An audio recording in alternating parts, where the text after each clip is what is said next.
오늘 우리가 읽은 책인 잠언은 대표적인 지혜서라고 알려져 있습니다. 전도서와 욥기, 아가서 이런 책들을 우리들이 지혜서라고 부르죠. 지혜란 무엇일까요? 지혜.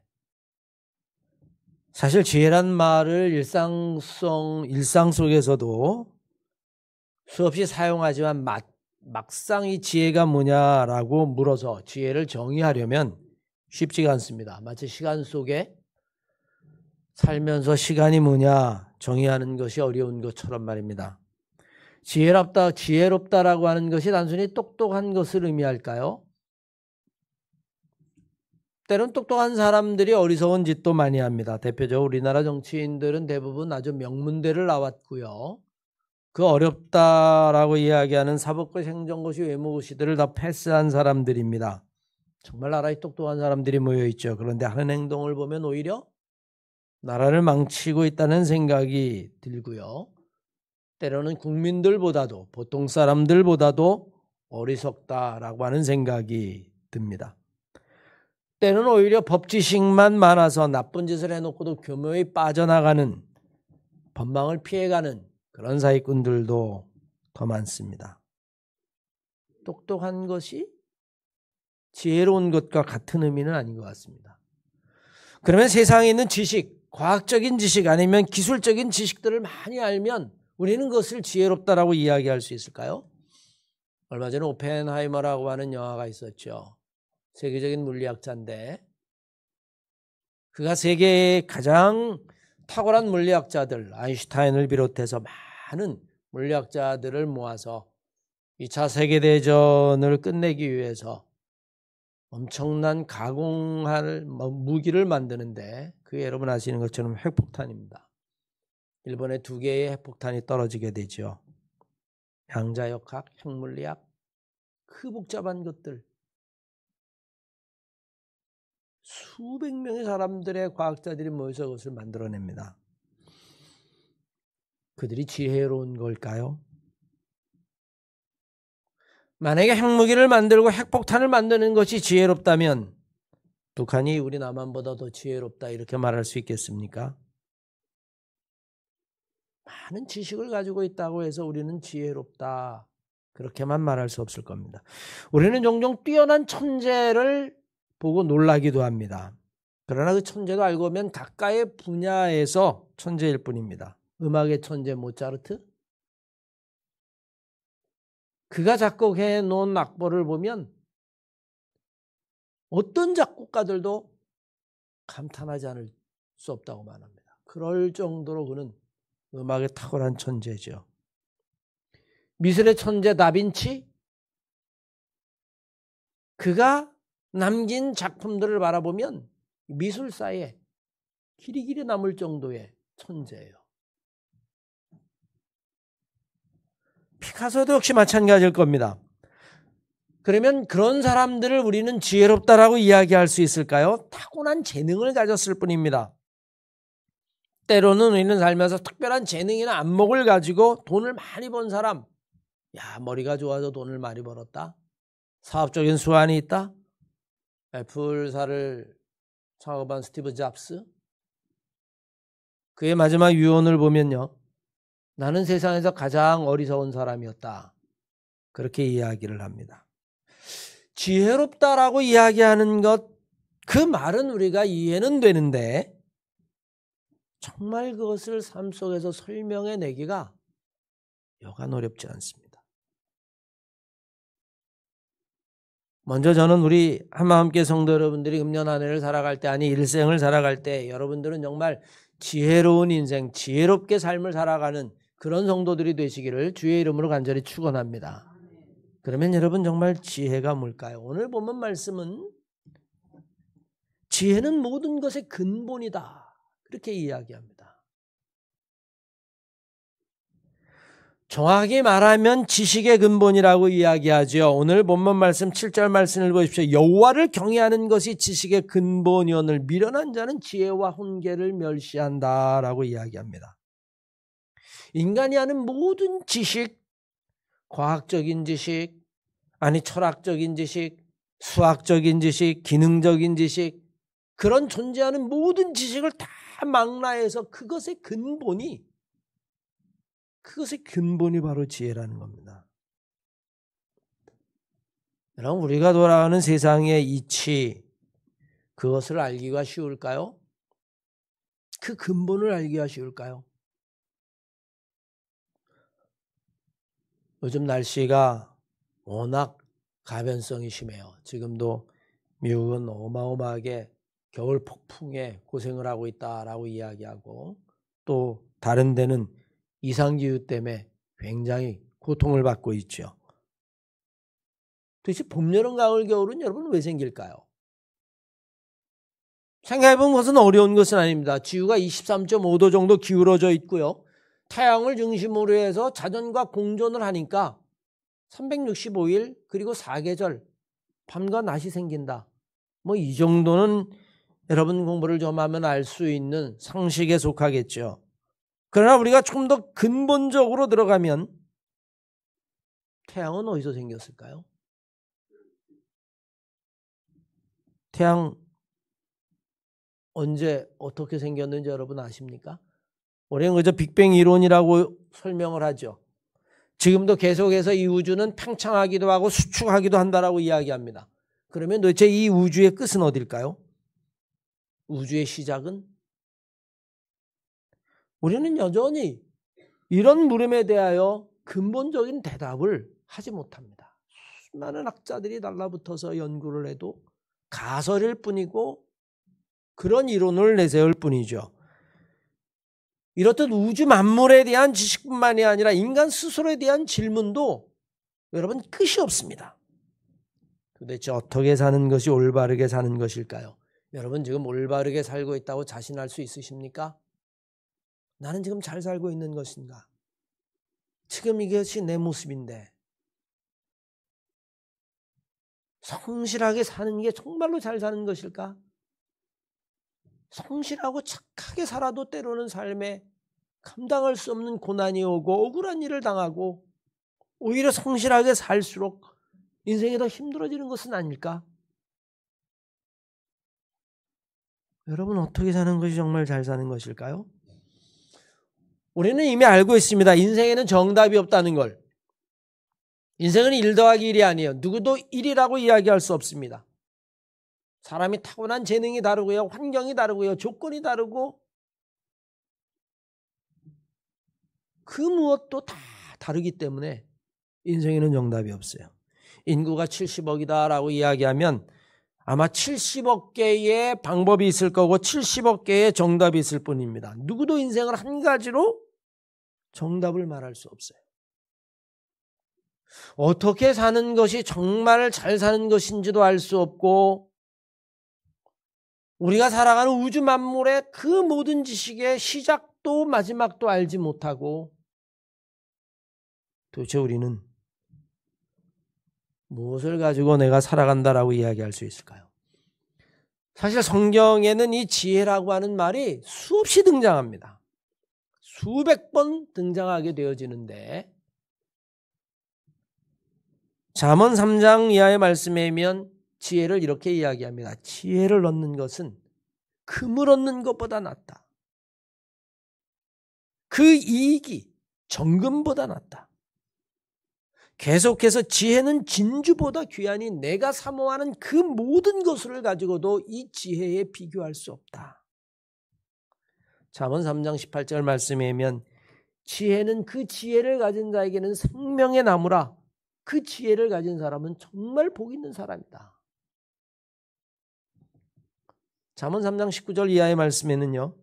하나님께서도 이 지혜로 땅을 만드시고 하나님께서 이 지혜로 하늘과 우주를 만드셨다. 여러분 그렇게 말합니다.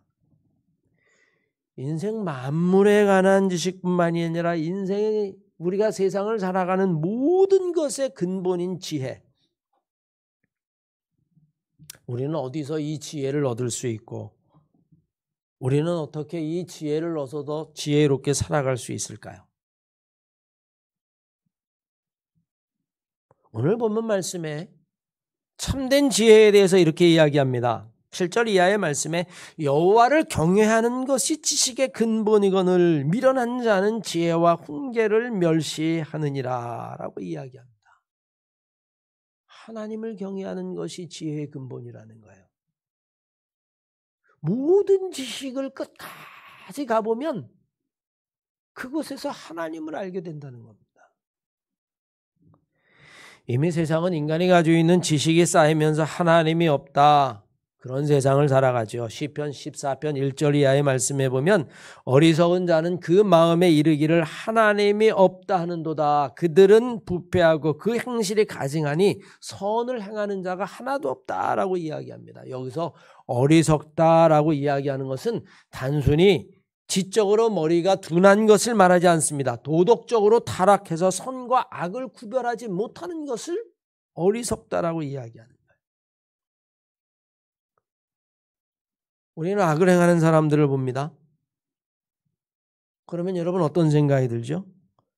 야, 저 사람들 하늘이 무섭지도 않나? 하늘이 무섭지도 않나? 악을 알면서도 행하는 사람들의 특징은요, 하나님이 없다라고 하는 사람들입니다. 하늘이 없다는 거예요. 그런 게 어디 있어? 그러니 여러분 악을 행하면서도 뻔뻔한 거고 악을 행하면서도 양심의 가책이 없는 거고 악을 행하면서도 후회가 없는 것이고 오히려 악을 행하며 비웃고 조롱하는 거죠. 하나님이 없으니 두려워할 것이 없습니다. 하나님이 없으니 악을 서슴없이 행하는 겁니다. 우리는 먼저 여호와를 경외하는 것이 모든 것의 근본, 지혜라고 이야기했을 때 우리는 경외라고 하는 말의 의미를 살펴보아야만 합니다. 사실 경외라고 하는 말은요, 우리가 잘 사용하지 않습니다.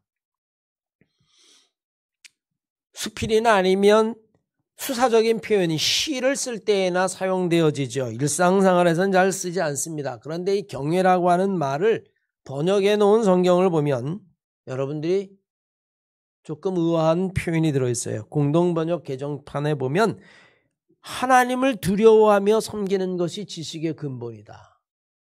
이 외자를 두렵다라고 이야기를 합니다. 공경할 경자이다 두려울 외자예요. 현대인의 성경을 보면 여호와를 두려워하는 것이 지식의 첫걸음이건만, 한글 킹제임스 버전에 보면 주를 두려워하는 것이 지식의 시작이거늘, 현대어 성경에 보면 사람은 모름지기 무엇보다도 먼저 하나님 무서운 줄을 알아야 하는 법, 그래야 비로소 슬기롭고 올바르게 살아갈 수 있다.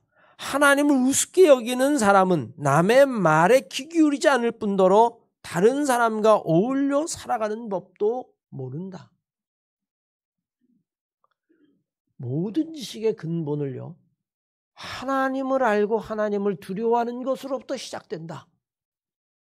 여러분 그렇게 이야기를 합니다. 똑똑한 것, 시험 점수 1등 맞는 것, 명문대를 나오는 것, 이게 지혜가 아니라 하나님이 두려운 줄 아는 것이 정말로 지혜다라고 이야기를 합니다. 하나님을 경외한다라고 하는 것 안에 두려움이라는 것이 포함되어 있다라고 하는 사실이에요. 하나님 무서운 줄 알아야 한다는 겁니다. 지혜라고 하는 것은 머리가 좋거나 똑똑하거나 이런 것으로 우리는 그 사람이 지혜롭다라고 이야기하는 것이 아니라 인생을 살아갈 때나 아니면 내가 알고 있는 모든 지식의 끝에 갔었을 때에 하나님을 만나고 그 하나님을 만날 때 인간이 두려움을 배우기 시작하는 것, 깨닫기 시작하는 것, 그게 참된 지혜의 시작이라는 거예요. 여러분 하나님 아십니까? 하나님 아세요? 모르실 리가 없죠. 하나님 믿으니까 여기까지 왔지. 근데요, 백과사전이나 아니면 이런 데 하나님 이렇게 찾아보면요, 기독교가 믿는 신 이렇게 대답해 놨습니다. 부처는, 불교가 믿는 신, 마음에 드는, 무슬림이 믿는 신, 그건 지식이죠. 그냥 아는 겁니다. 우리가 정말 하나님 아냐라고 이야기했었을 때 그 하나님을 안다라고 이야기하는 것은 하나님 앞에 내가 섰을 때에 뿐만 아니라 하나님을 두려워할 줄 알고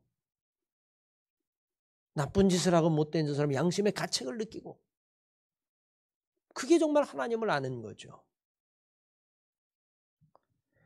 그래서 호세아서 6장 3절 이하의 말씀에 보면 호세아 선지자가 이렇게 이야기합니다. 그러므로 우리가 여호와를 알자. 하나님을 알자. 힘써서 하나님을 알자. 우리가 하나님을 알아야 우리가 지혜로워지고, 하나님을 알아야 우리가 바르게 살 수 있고, 하나님을 알아야 오늘 말씀처럼 정의롭고 공의롭고 슬기롭고 정직하고, 하나님을 알아야. 그걸 아는 것이 모든 지혜의 지식의 근본이다.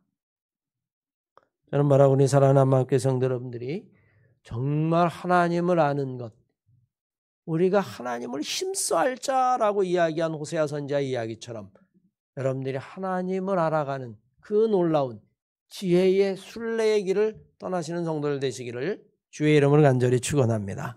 하나님을 알아라. 하나님을 안다라고 하는 것은 여러분 무엇을 의미할까요? 먼저 하나님을 안다라고 하는 건 시작과 끝이 하나님에게 있다는 것을 아는 것입니다. 사실 만물의 시작을 아는 사람은요, 아무도 없습니다. 우리는 다 이론을 알 뿐이에요. 블랙홀, 빅뱅 이론입니다. 그건 여러분 실험실에서 증명될 수도 있는 것이 아니에요. 여러 가지 간접적인 증거를 통해 가지고 우리가 추론하고 세우는 것을 우리는 이론이라고 이야기하는데요. 그저 이론일 뿐입니다. 새로운 이론이 등장하면 그 이론은 또 폐기돼요. 예전에 어떤 과학 잡지를 보니까 기존의 이론 가지고는 설명할 수 없는 우주가 발견됐다. 지금까지 있는 물리학 가지고는 설명할 수 없는 우주가 발견됐다는 거예요. 새로운 과학, 여러분 그런 겁니다. 세상뿐만이 아니라 우주의 기원, 우주의 기원을 알 수 있는 사람은 아무도 없습니다. 사람은 누구도 시작과 끝을 알 수 없어요. 여러분, 시간의 시작을 아십니까? 이 시간이 시작이 어떻게 됐죠? 그러면 이 시간의 마지막 여러분 아십니까? 우리가 사는 이 시간의 마지막은 무엇일까요? 여러분 아무도 모릅니다. 하지만 요한계시록 22장 말씀에 보면 여러분 이렇게 이야기합니다. 나는 알파와 오메가인데 나는 처음과 마지막이다. 나는 시작과 마침이다. 모든 것의 시작, 그리고 그 모든 것의 마침, 모든 것의 처음, 모든 것의 마지막, 그것이 바로 하나님 안에 있고 하나님이라는 거예요. 우리는 종종 사필규정이라고 이야기하죠. 모든 것들은 정한 이치대로 돌아간다는 이야기입니다. 시작이 있는 모든 것들은 끝을 향해 가고, 왔던 것은 돌아가고, 빈손으로 왔으니 빈손으로 돌아가고, 흙에서 왔으니 흙으로 돌아가고, 그 시작과 끝이 하나님 안에 있고 하나님이 그 모든 것의 시작과 끝, 그것이야말로 여러분 지혜 중에 지혜죠. 우리는 지혜서, 오늘 잠언을 읽었습니다만 욥기도 지혜서에 들어가거든요. 욥이 살면서 어마어마한 고난을 당하죠. 그 고난의 근원을 알 수 없습니다. 엘리바스라고 하는 그의 친구들이 와서 욥에게 이야기합니다. 네가 어떤 죄를 지었기 때문에 이런 일이 벌어진 것이 아니냐. 너는 네 죄를 고백하고 회개하라. 그의 친구들뿐만이 아니라 심지어는 그의 아내까지 와서 욥에게 이야기합니다. 나 같으면 하나님 없다. 하나님 저주하고 나 같으면 차라리 죽어버리고 말겠다. 네가 사는 몰골이 이게 인생이 사는 몰골이냐. 친구도 아내도 여러분 다 떠나버리고 말아요. 그때 여러분 욥의 이야기가 있습니다. 욥이 뭐라고 이야기하죠? 내가 빈손으로 왔으니 빈손으로 가는 것이 그것이 마땅하지 아니하냐. 하나님이 내게 은혜도 주시고 복도 주셨으니 하나님이 내게 고난도 주시는 것이 당연하지 아니하냐. 나는 절대로 너희들이 이야기하는 것 같이 그렇게 인생을 살지 않는다. 여러분, 욥의 이야기가 뭘까요? 내 시작이 하나님에게 있으니 내 끝도 마침도 하나님에게 있는 것이다. 사실 여러분, 간단한 지혜 같지만 여러분들이 이 지혜만 인생에 깨달아도 우리는 세상을 살면서 수많은 염려나 고민이나 걱정이나 근심으로부터 우리는 자유스러울 수 있습니다. 시작도 하나님이고 그것의 마지막도 하나님이구나. 그 욥의 그 놀라운 지혜가 그곳으로부터 왔다는 거예요. 여러분의 시작도 하나님 안에 있고 여러분의 마지막도 하나님 안에 있다는 사실을 반드시 기억하시기를 바랍니다. 그게 지혜 중의 지혜예요. 계속해서 우리는 하나님을 안다라고 하는 것은 어떤 의미일까요? 하나님을 안다라고 이야기하는 것은 자기 자신을 아는 겁니다. 하나님 앞에 서 있는 자기의 모습을 알게 돼요.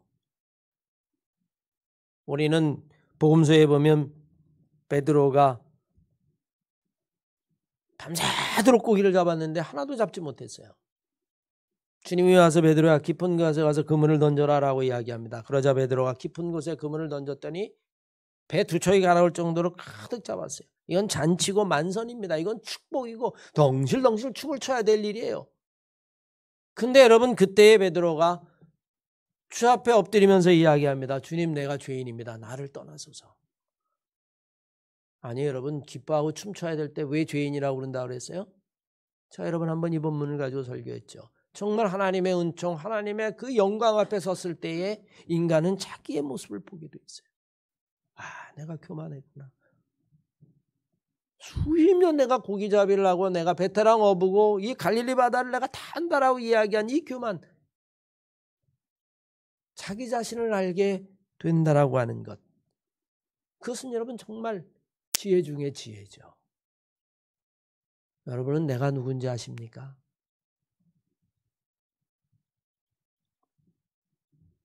정말로 참 지혜는 그러면 우리는 어떻게 얻을 수 있을까요? 참 지혜는 인간의 지식이나 아니면 학문으로부터 오는 것이 아니라 참 지혜는 하늘로부터 온다라고 하는 사실을 기억하시기를 바랍니다. 인간이 생각하는 그 어떤 것 가지고도 결코 온전히 하나님을 알 수는 없습니다. 우리는 어떤 순간에도요, 하나님을 비유로만 알 수 있을 뿐이에요. 2000년 동안 기독교 신학이 아무리 여러분 탐구를 하고 연구를 하고 학문적 성취를 했다 할지라도 우리는 하나님을 온전히 알 수는 없습니다. 하나님은 다 은유로 하는 거예요. 하나님 아버지, 정말 하나님의 아버지예요, 여러분. 하나님은 영이신데 여러분 비유일 뿐입니다. 우린 여러분 이미 어거스틴이 비유를 통해서 너무 잘 알고 있죠. 하루는 어거스틴이 꿈을 꿨어요.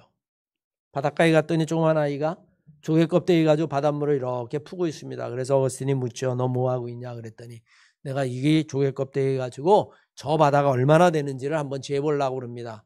그래서 어거스틴이 껄껄 웃으면서 야, 그 조개 껍데기 가지고 어떻게 바다를 재냐 했더니 그 꼬마가 딱 천사로 변하면서 당신은 당신의 작은 머리를 가지고 하나님을 다 이해하려고 합니까?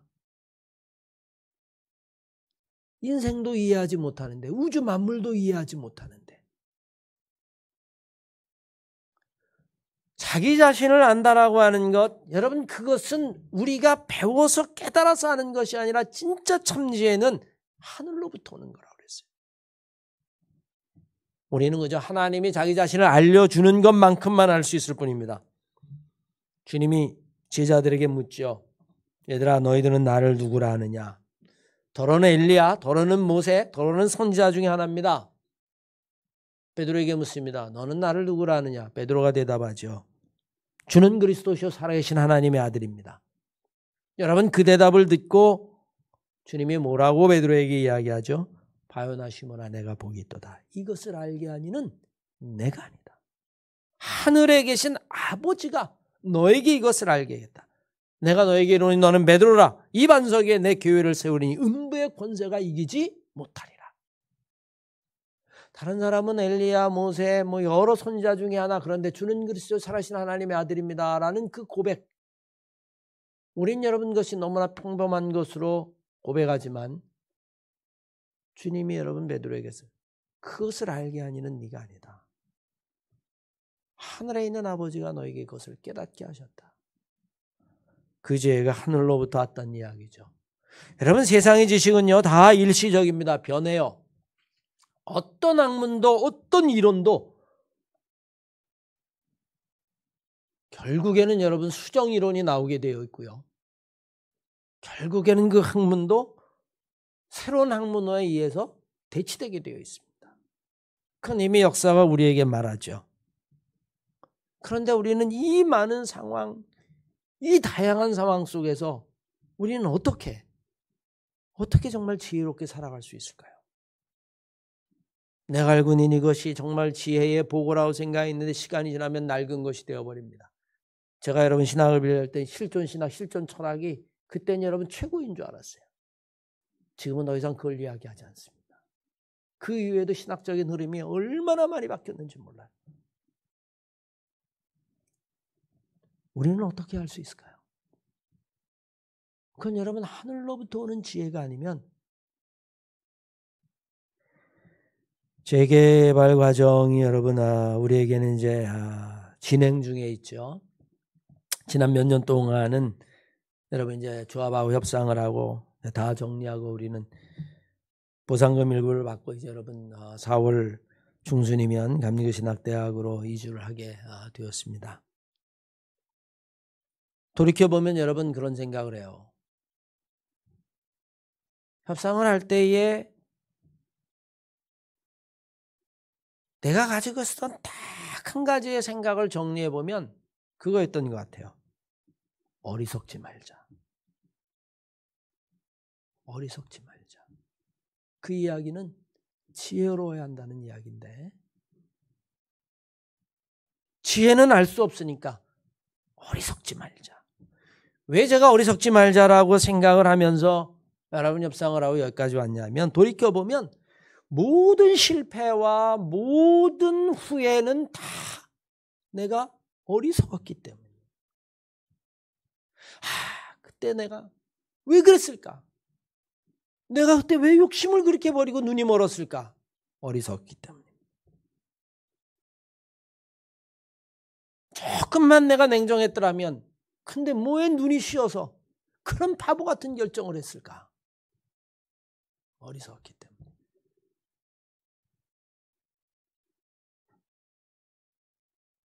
후회하고 땅을 치는 모든 일들은 돌이켜보면 어리석기 때문에. 그러면 어리석지 않아야 하는데 지혜로워야 하는데 여러분 그것이 쉽지 않단 말입니다. 이렇게 하는 것이 정말 지혜로운 것인가 아니면 어리석은 것인가를 여러분 어떻게 판단하겠어요? 사실 여러분 수년 동안 협상 가운데 가장 어려웠던 것이 하나 있다면 우리 교회가 여러분 이게 종교부지가 아니라는 거예요. 그 이야기는 법대로 하겠다라고 이야기를 하면 여러분 그냥 현금 정산해도 할 말이 없는 것, 그것이 첫 번째 난관이었는데 그때 제가 기도하면서 그런 생각을 했어요. 이거를 읍소를 하고 사정을 해야 되나? 아니면 아주 강하게 할 때만 해봐 이렇게 해야 되나? 어느 게 맞는 걸까요, 여러분? 우리가 아니니까 좀 우리 형편 봐주세요. 이게 맞나? 이게 너무 팽팽하게 하다 줄이 뚝 끊어져 버리면 이것도 낭패일 것 같고 그냥 용서해달라고 그러다 안 해주면 이것도 낭패일 것 같고 그것 하나뿐이겠습니까, 여러분? 우리가 인생을 살아갈 때에 어떻게 알겠어요? 사실 그래서 우리 장로님들이 여러분 그 과정 속에 오늘도 그랬습니다만 기도할 때 늘 어떤 기도를 했어요? 목사님에게 성령의 지혜를 달라고 하늘의 지혜를 달라고 기도하는 겁니다. 그건 여러분 제가 할 수 있는 것도 아니에요. 하늘의 지혜가 있어야만 할 수 있는 거예요. 어느 정도 이 순간 물러나야 될 것이냐 아니면 한 걸음 나가야 될 왜 상황이 다 다르고 입장이 다 다른단 말이에요. 그걸 누가 어떻게 정답이다라고 이야기할 수 있겠어요? 아무도 모릅니다. 주는 그리스도에서 살아신 하나님의 아들입니다. 바요나 시몬아 내가 복이 있다. 그것을 알게 하니는 하늘에 있는 아버지다. 하늘이 주신 그 지혜로 알았다라고 하는 이야기죠. 인간의 지혜가 아니라 하늘로부터 온 지혜라고 이야기하는 것, 우리는 여러분 그 하늘의 지혜를 간구하고 기도하고 하나님에게 하늘의 지혜를 달라고 부르짖고 그런 마음을 가지고 우리가 세상을 살아야 될 줄로 믿습니다. 하나님, 내게 하늘의 지혜를 주십시오. 우리는 여러분 지혜로운 척해서는 안 돼요. 내가 마치 모든 것을 다 알고 있다라고 이야기하고 내가 이만큼 책을 읽고 내가 이만큼 똑똑하고 내가 이만큼 살아서 내가 일은 수없이 많이 해봤으니까 경험이 있다. 어떨 땐 여러분 그 경험 자체가 무용지물일 때가 있습니다. 오히려 경험 때문에 망가질 때도 있어요. 새로운 상황이 오면 경험이 통하지 않을 때도 있습니다. 여러분 그럴 때는 어떻게 해요? 하나님 내게 지혜를 주십시오. 어떻게 하는 것이 옳은 것입니까? 지혜로운 척해서는 안 됩니다. 하늘의 지혜는 간구하는 거예요. 하나님 내게 기회를 주십시오. 지혜를 주십시오. 우리가 여러분 앞으로 건축을 할 때까지 얼마나 많은 일들이 있겠습니까? 우리는 여러분 그 많은 상황을 책 보고 해결할 수 있을까요? 천만의 말씀입니다. 우리의 머리를 가지고 해결할 수 있을까요? 다가오는 수많은 변화들, 다가오는 수많은 예측할 수 없는 일들을 어떻게 여러분 우리가 준비할 수 있을까요? 불가능한 거예요. 지혜로운 척해서는 안 됩니다. 하나님, 제가 어리석습니다. 하나님 내게 지혜를 주십시오. 하늘의 지혜를 주십시오. 하나님을 더 알기를 원합니다. 그럴 때에 우리는 여러분 하늘의 지혜를 얻을 수 있다는 겁니다. 오늘 교회학교 교사들 헌신 예배죠. 교사들이라면 당연히 지혜로워야겠죠. 여러분 지혜로우십니까? 정말 여러분 자신 있게 아이들 흠없이 기를 만큼 양육할 만큼 여러분 지혜로우십니까? 지혜로운 척하지 마십시오. 하나님 어리석습니다. 이 어려움을 이겨나가려면 이 아이들을 잘 기르려면 내게 하나님이 주신 지혜가 필요합니다. 내게 그 지혜를 허락하여 주시옵소서. 그게 정말로 지혜로움이에요. 지혜는 하나님을 두려워하는 마음으로부터 시작된다는 것 여러분 기억하시길 바랍니다. 지혜는 하나님을 알되 힘써 하나님을 아는 것, 그 하나님 아는 것 안에 모든 것의 근원인 지혜가 있고 우리는 그 지혜를 달라고 간구하는 것이고 우리가 간구할 때마다 하나님이 우리에게 지혜를 주시면 그 지혜를 가지고 우리는 세상을 이기고 지혜롭게 살아가는 거예요. 사랑하는 우리 한마음교회 성도 여러분, 금년 한 해뿐만이 아니라 일생을 하나님이 주시는 그 지혜 속에서 살아가시기를 주의 이름으로 간절히 축원합니다.